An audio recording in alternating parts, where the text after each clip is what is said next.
Hey everyone, it's Julie. Thank you so much for joining me for this Q&A sesh. I'm sorry it's taken me a little bit to get this onto my channel. I actually filmed this once before. I answered all the questions. It took over an hour, and then the file was corrupted.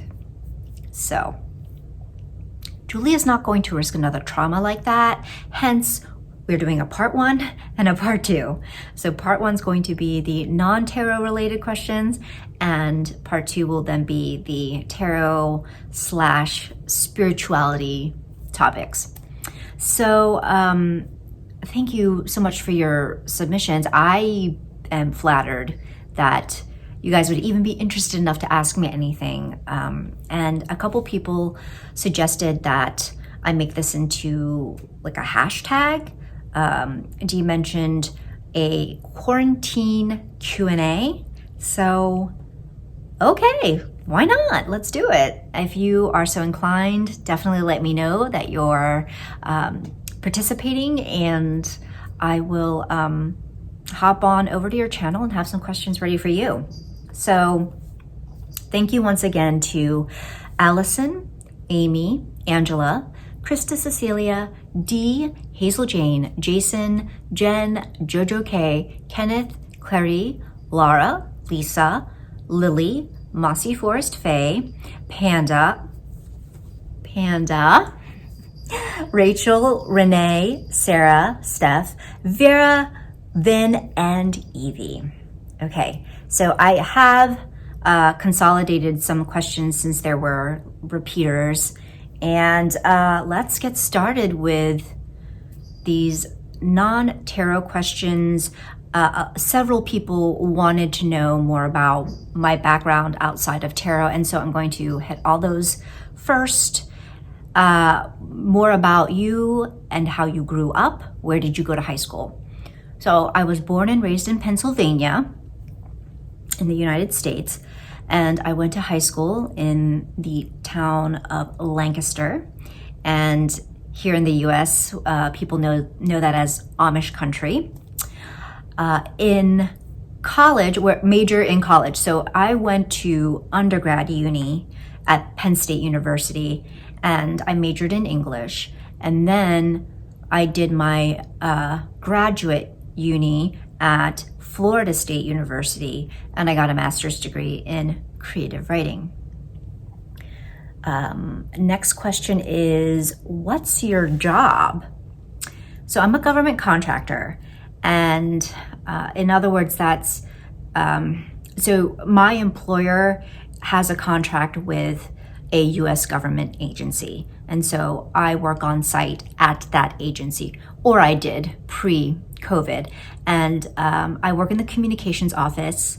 I am, my title is managing editor for one of their flagship blogs, but I also do other stuff. I am the liaison for doing outreach of our science education resources.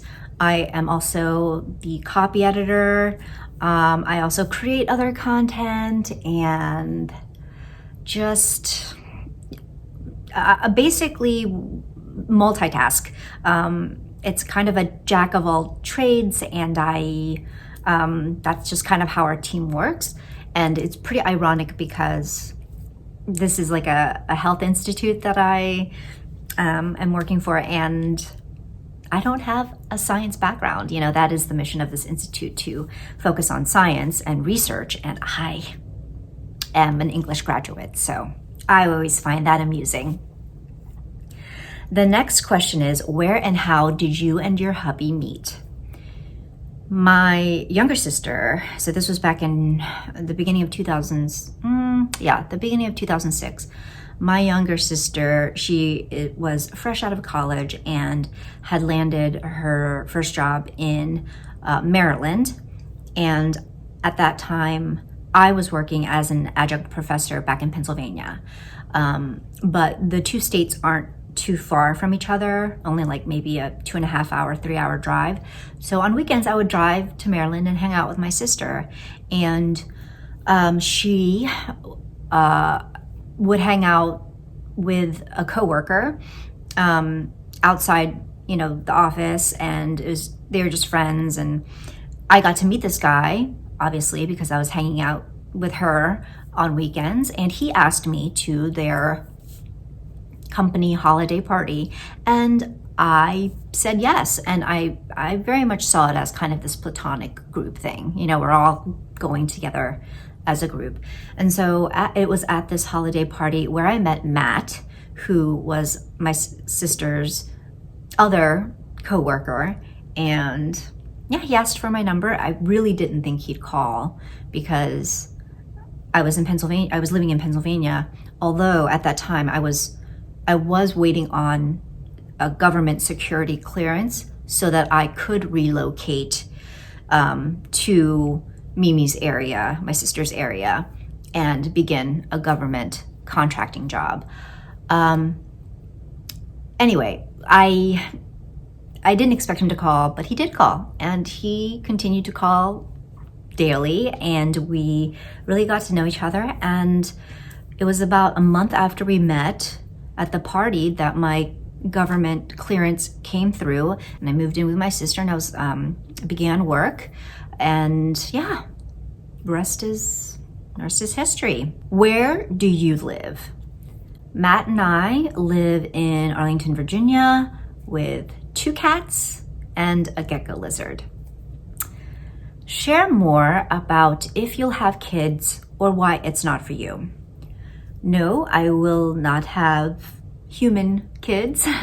And there are a few reasons that are personal, but you know, I am already in a kind of mother caregiver role.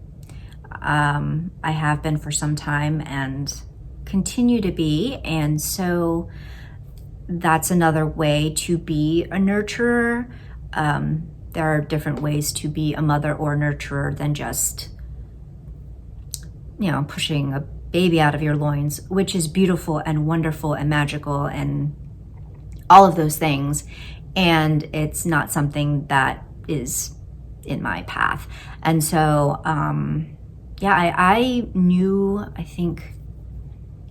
for sure that I didn't want children maybe a couple years into dating Matt.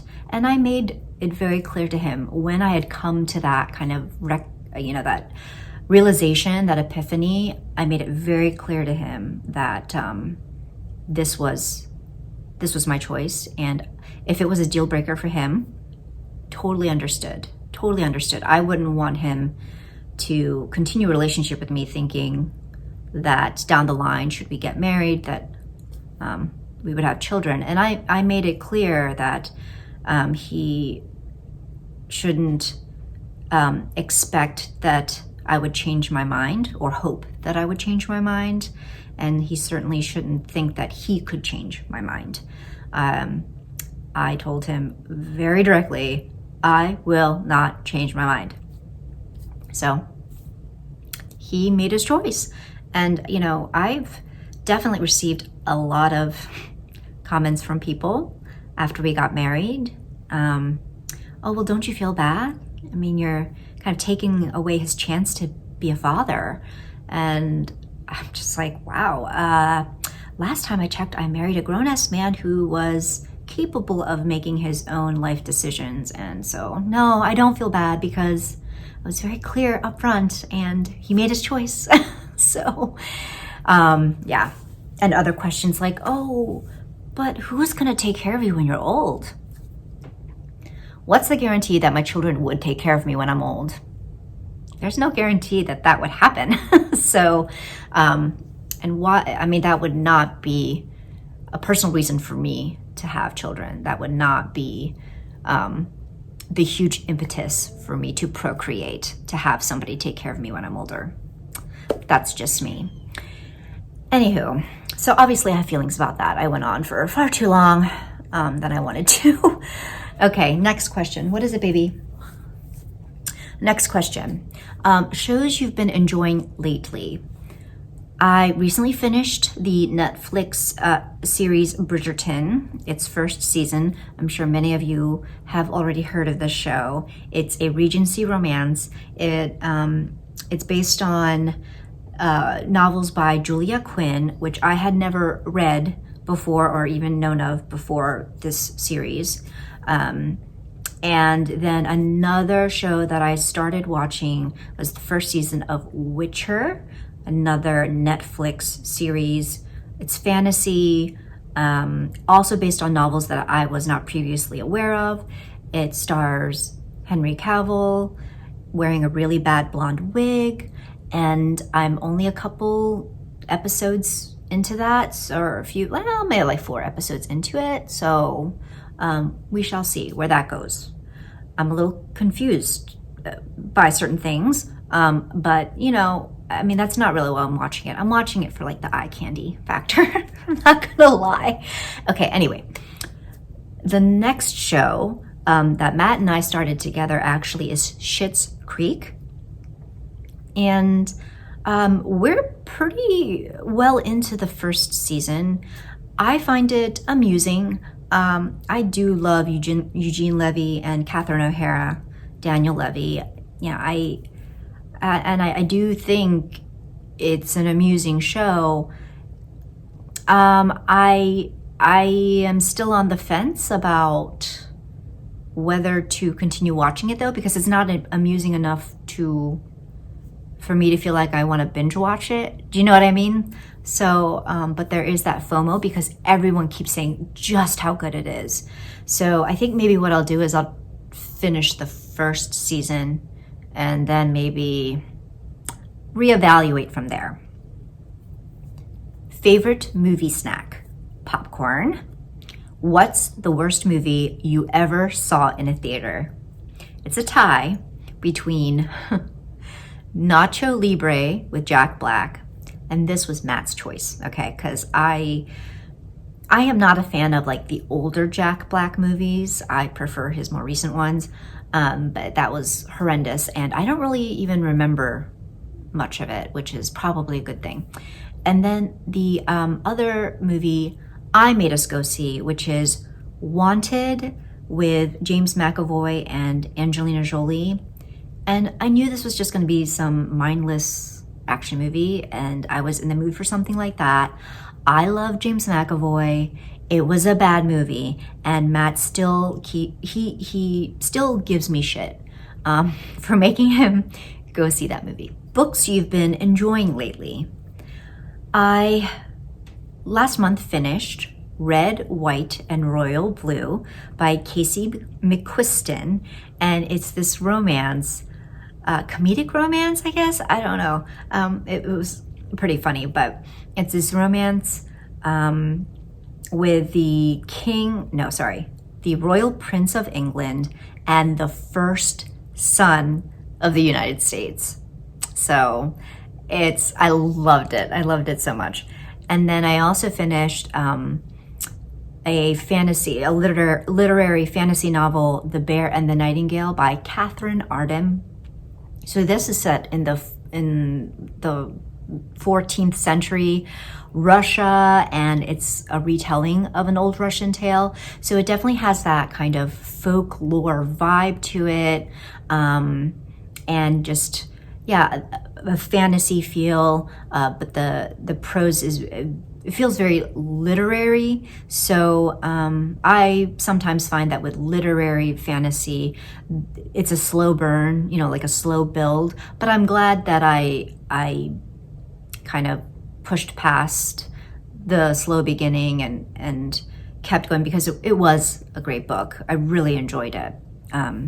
Great writing. And then this month, I started A Heart So Fierce and Broken by Brigid Kemmerer, which is a sequel to A Curse So Dark and Lonely. And this is basically a young adult fantasy series. It's another fairy tale retelling. And it's, loosely based on the fairy tale Beauty and the Beast. 2 favorite books on any topic. The first one is a nonfiction book that I've mentioned previously on my channel, Big Magic by Elizabeth Gilbert. It talks about living life, living a creative life, cultivating a creative and curious life. It's really good. Creative living beyond fear. It's excellent.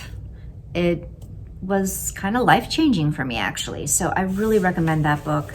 And then another one is actually a picture book, and it is called A Sick Day for Amos McGee.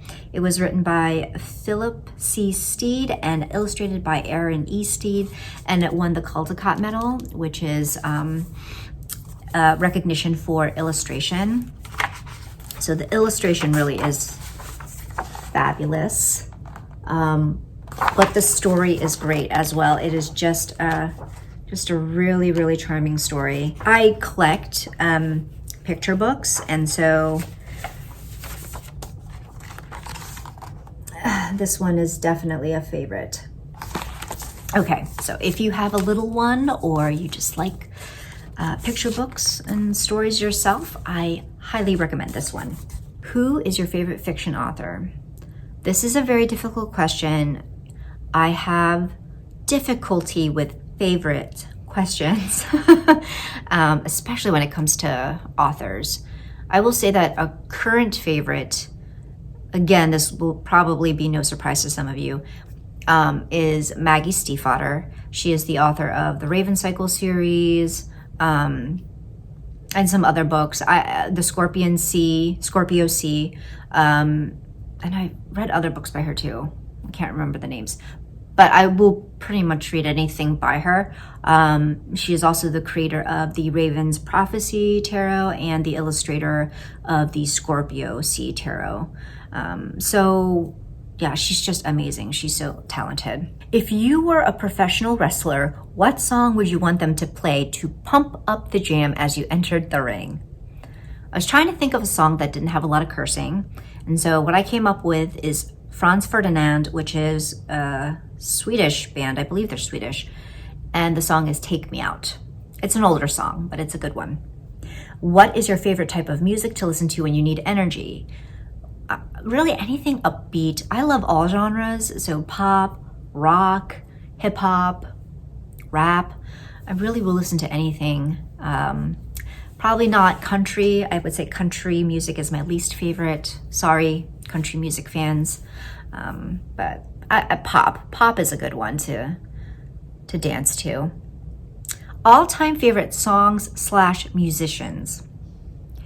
That one is also difficult. I will give you some current favorites. Tay-Tay, Taylor Swift. She can do no wrong in my eyes.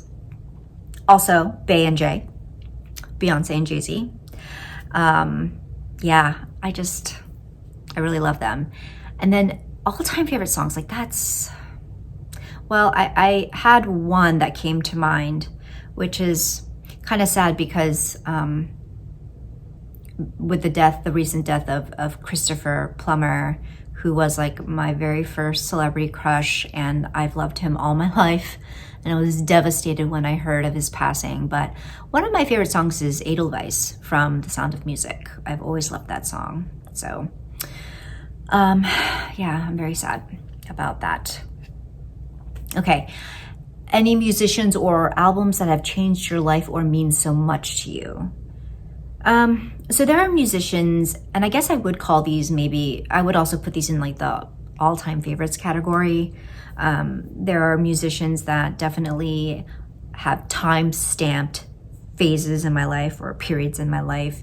So Madonna and Prince, I grew up listening to them when I was like in elementary school, which might be too young to be listening to those two. I don't know, but I did, and I loved them so much. And then in high school, I was all about the Stone Temple Pilots. I was all about them. And then college was Tori Amos. She just spoke to my soul. Her music was so strong and haunting, and she's a beautiful like singer, pianist, songwriter. She's just amazing.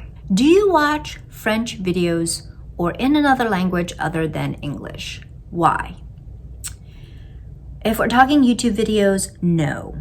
Unless I have stumbled across like an interview or something that's in another language and subtitled, no. But in my youth, I used to watch a lot of international films, a lot.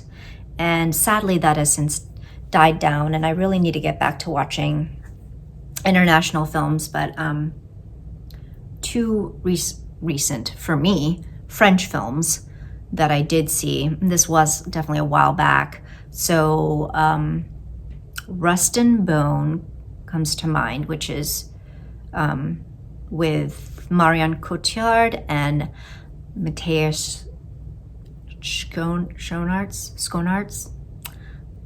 He's from Belgium. And Steph, you're from Belgium, so let me know if I'm saying this correctly. I do not know, but I love him. I love him so much. And then there was another film that is also much older with Kristen Scott Thomas, and it was a French film called It's So Long That I've Loved You, or I've Loved You for So Long, or I don't know what that translates to in French, but she played a doctor who was imprisoned for over a decade, and then she was released from prison, and you find out as the movie progresses why she was in prison, which was for murder. So you find out more details about the murder and why she committed that murder. What's your favorite board game? I don't really play a lot of board games. I did that more in my youth, and I would say my favorite was Trivial Pursuit Pop Culture Edition, because that was the only game that I even had a chance of winning when it came to Trivial Pursuit. Next question, coffee or tea? What kind? Black, or do you add ingredients? Coffee in the morning. Yes, I add creamer and sugar and anything to make it sweet and not good for me. And then tea in the afternoon, and usually it will be some type of mint variety or like a fruity herbal variety. And I will just put a little bit of stevia or honey to sweeten that. I have a sweet tooth. What is your favorite meal? I would say one of them is eggplant parmesan. I think it is a difficult recipe to make. It's hard for people to get it right. I certainly don't try to do it. So when a restaurant gets it right, it's delicious. What was your favorite food as a kid? The Americanized Italian food. Pizza, spaghetti. I loved pizza and spaghetti. What do you absolutely love to cook? Nothing. I am more of a functional cook.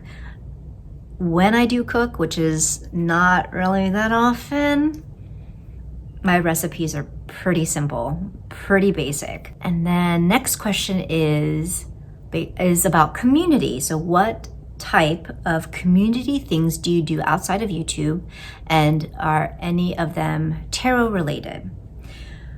Well, I used to be in a book club some time back, and so that's something that I would love to do again once pandemic is over and we can start meeting up. Although I guess you could do it via Zoom, but I really enjoy that, getting together with my friends, and we would all take turns picking out a book that we wanted everyone to read, and sit down for some good food and conversation.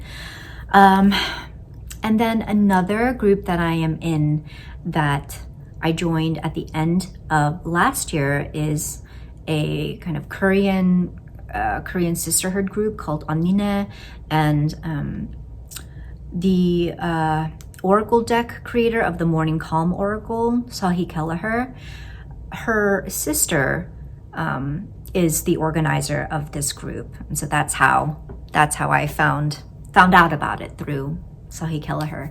So it's been awesome. There is a subgroup within that larger group that you can talk tarot and oracle but it's generally for just for people to connect. So I've been really enjoying that lately. Random girl, how tall are you? I am 5 feet flat. I'm super tall. What is your biggest fear and why? One of my biggest fears is helplessness, because I am a person who likes to be in control. I like structure. I like to plan. I like to know ahead of time what's going to happen when. The idea of helplessness, whether it's physical or financial or emotional, like that idea stresses me out. It really scares the bejesus out of me. What are qualities about a person that you really admire / appreciate, and then something that's a turn off? So a couple good qualities. I like someone that has like a really sharp tongue, really clever wit. I think patience, someone that's able to exercise patience is really admirable, because that is something that I have to work on for myself. And then someone who can take rejection graciously. I have a friend, and they are so great about receiving the word no. There are a few times that I've had to set some boundaries and say no, or say that something, there's just something that I would not be able to do for this person who's asked me to do this favor. And they have always just been so good about it. They've just said, okay, and hold no resentment. They hold no grudges. They don't take it personally.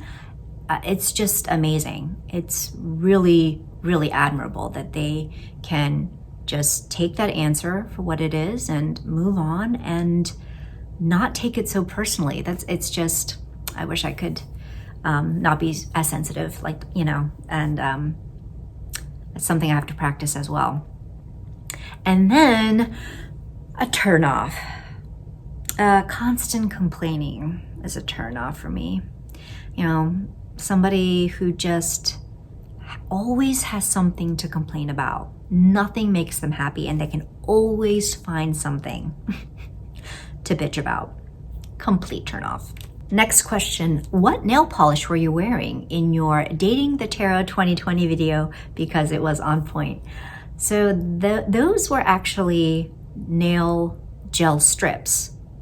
So like stickers, made from real nail polish, but the company name, the brand name is Color Street, and they run about $12 to $13 per set, which might sound like a lot, but compared to getting a manicure at a salon, it's really not. And also, they can last up to 2 weeks. So mine, actually, I can stretch past 2 weeks if I'm careful.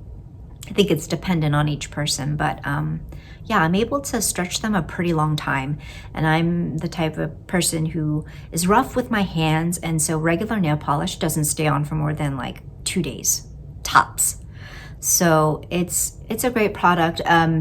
You can get cheaper nail strips online, but I can't vouch for the quality. Usually, depending on the brand, the quality isn't as good. Since you're in the literary and writing field, do you have any grammar pet peeves? Yes.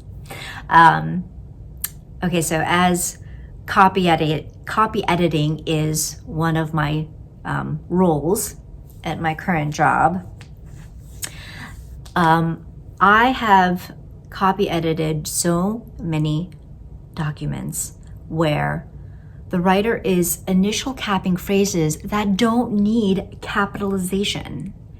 And I'm just like, why? Why? This does not need to be emphasized. It's not a proper noun. It's not a title. It's not even important. Why are you capitalizing? Stop. And then the other, I wouldn't call it pet peeve. Well, maybe. There's definitely a team A and a team B. And I definitely am team A, which is team Oxford, cereal, and team B is no Oxford, necessary. So the cereal, is, when you're listing items in a sentence, that comma that comes before the conjunction and or in a sentence. Yeah, to me, that is not voluntary. That should be there. That I feel very strongly about this. Do your cats have a favorite human? Yes, me. Me. Because, I am here more than Matt is. He has to go into the office, whereas I have been teleworking, so they are used to having me around more. But even then, I just play with them a lot more. I'm a little more hands-on. So yeah. Personality type. What personality type are you? If you've ever taken the tests for Myers-Briggs, Enneagram, Hogwarts house, etc. Okay, here we go. So Myers-Briggs, I am an INFJ. So introverted, so I'm energized by quiet time alone, intuitive, seeing patterns and possibilities, feeling, prioritizing people and emotions, and judging, preferring structure and order. I feel this is accurate. The Enneagram test, I scored a number 6, Loyalist. Loyalists are intuitive, trustworthy, inquisitive, anxious, suspicious, and a problem solver. For the Hogwarts house, I definitely did take this test, yes, like a long time ago, and I was sorted into House Slytherin, which is okay, it's fine. So Slytherins are ambitious, they're supposed to be cunning, and they display leadership, and they're resourceful. So that's cool. However, I have always identified as House Ravenclaw. And Ravenclaw values intelligence and wisdom and wit and learning. So I feel like I'm more Ravenclaw than Slytherin. If you had tickets to go to any 3 places around the world, where would you choose? Hawaii, Spain, and Greece. They are beautiful locations, lots of sun, great food, sights to see, and a lot of history. What is one positive thing that this current pandemic has taught you? It has taught me that I seriously can go for long periods of time being isolated. Whereas I think other people, even other introverts, can start to feel stir crazy and hit the wall. I have been okay. I've been okay. If anything proves for a fact that I am strongly an introvert, this would be it. Do you know of anything for sure that is on your bucket list? Yes, I would love to see the Aurora Borealis, or the Northern Lights. And there are locations in the US where you can see it, but I hear that other places in other countries have a much better view. And so, for instance, I hear Iceland has a glorious view, and so I would love to go to Iceland and see the Aurora Borealis. Favorite season and holiday? Favorite season is summer, because the days are the longest and my birthday is in June. And then favorite holiday is Halloween. No explanation needed, right? You've mentioned your family includes Korean heritage. I'm just curious about your relationship with that heritage. For example, do you celebrate the holidays? Have you been to Korea? And if so, can you tell us a bit about that experience? Growing up, my parents never celebrated the Korean holidays. We celebrated like Christmas and birthdays, but even after a time when my sister and I were a little older, we even stopped celebrating like Christmas. We just weren't holiday people, I guess, or yeah, we didn't celebrate observances. So I did not celebrate Korean holidays. I did visit Korea when I was 10 years old. It was, we were there for about a month or maybe even more. And since I was young, I don't have the sharpest of memories. I do remember meeting family, extended family I've never met before. We visited Seoul and then Busan and also Jeju-do Island. And I loved it all. I do remember having like the greatest time. I remember having the greatest time with family. And I also remember being able to pick the language back up quite easily, probably because I was still pretty young, and so I was able to communicate better than I thought I could. But yeah, I would love to go back someday. Have you thought about getting another tattoo? And if so, what would you get? Yes, I have. It would probably be something witchy. I just don't know where I would get it. I had thought about maybe my other wrist. I had also thought about doing like a huge back piece. I do have like a lower back tattoo that I thought maybe I could just extend up the back for like a canvas. Is that too much? Is that like too much ink? I don't know. Perhaps that's too aggressive, but I just feel like my days of getting inked aren't over. We'll see. How would you describe your home decor style? I did not know. I went online and took a quiz for this because I truly did not know. You look around my apartment and it's like, I like hot mess. Like I wouldn't even know how to describe it. And if you would have, like before I took the quiz, I would have said, well, ideally I would love to decorate my home in this kind of antique, shabby chic style. But obviously Matt is not a fan of that, so that's why we haven't decorated it that way. But yeah, that's what I would have said. But then after taking this quiz, turns out I prefer the traditional style. So I don't know if that makes me boring or what, but traditional decor style. What book are you writing? I am trying to write, well, it's written, but I guess I am trying to have stalled on revising a young adult romantic fantasy novel.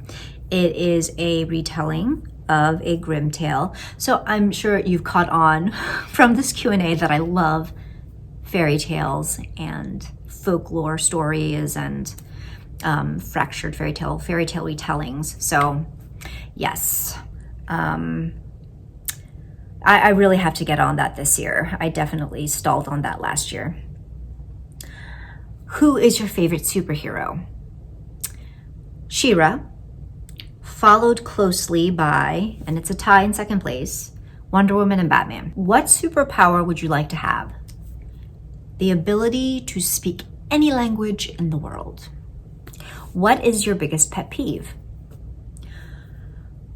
Well, I have several.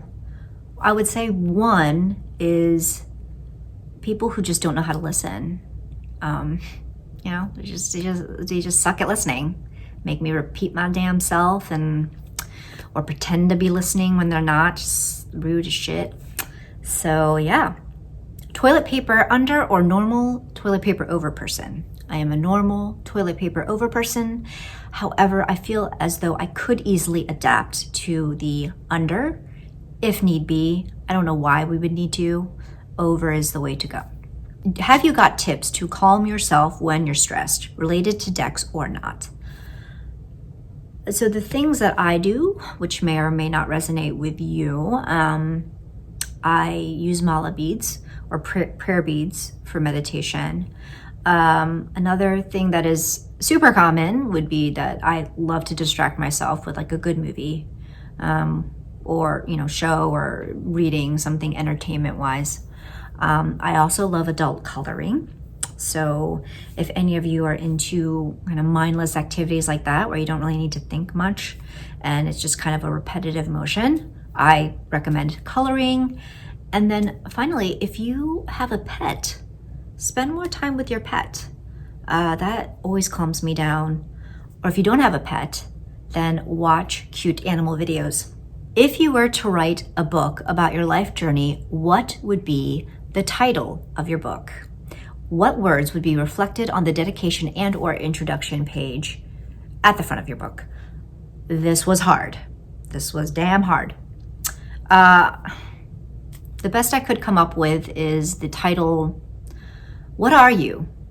And other stupid questions my cats would never ask me. And yeah, I don't know. I don't know how much I need to elaborate on that. I have been asked that question numerous times.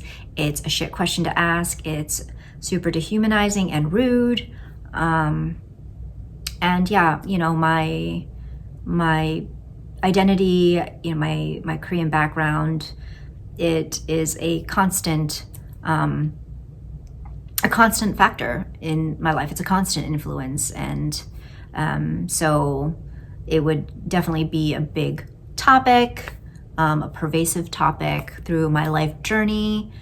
So many aspects of my life, nearly all, are in some way affected by my Korean culture and also my needing to assimilate to the American culture, right? So yeah, and then I would dedicate my book to, of course, my family, my parents and my sister. What is an assumption you think people make about you that is wrong? Well, speaking of my Korean identity, when Korean strangers of an older generation, they accurately guess that I'm also Korean, they will just start talking to me, thinking that I am fluent in Korean. And I have to say, I do not understand the words coming out of your mouth right now. I'm sorry, I am not fluent. Now, I know the basics. I know some of the basics. I can pick out phrases, but when they are speaking at just full throttle Korean, nope. And then also I have had Chinese strangers assuming that I am Chinese. So they will speak to me in Mandarin, start just speaking to me in Cantonese. I'm just like, once again, no, I do not understand. I am not Chinese. And then another assumption people make about me, which is wrong, is that I am younger than I actually am. And I probably think that's because of, I don't know, the way I dress. I'm very much like a jeans, Converse, sneakers type of chick. I like cutesy things. I have toys. I guess I am childlike. So I am forever a kid. So people just assume I'm younger. Favorite place or country that you've visited? In terms of a favorite country, and I'm thinking of, you know, ones that I have a more of a sharper memory. So, you know, Korea was great, but again, I was pretty young. So I visited Italy in 2016, which was amazing. And then also in 2005, I visited Scandinavia. So I did Sweden and Denmark, and I loved Denmark. And then within the United States, my favorite place has been so far Yellowstone National Park, because I just loved being around wildlife and nature, just seeing these wild animals. I loved the weather, the air smelled fresh, smelled clean. Oh, it was amazing. And also, that was where Matt proposed to me. What is your favorite type of evening? Okay, I know this is gonna sound super lame given that it's been, you know, kind of quarantine 2020 and still quarantine 2021, but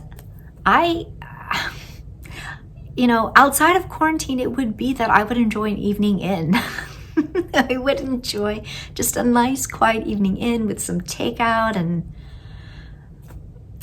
just sitting with my cat and doing whatever the hell I wanted, you know, slinging my cards or journaling, bullet journaling, or watching TV, or, you know, whatever.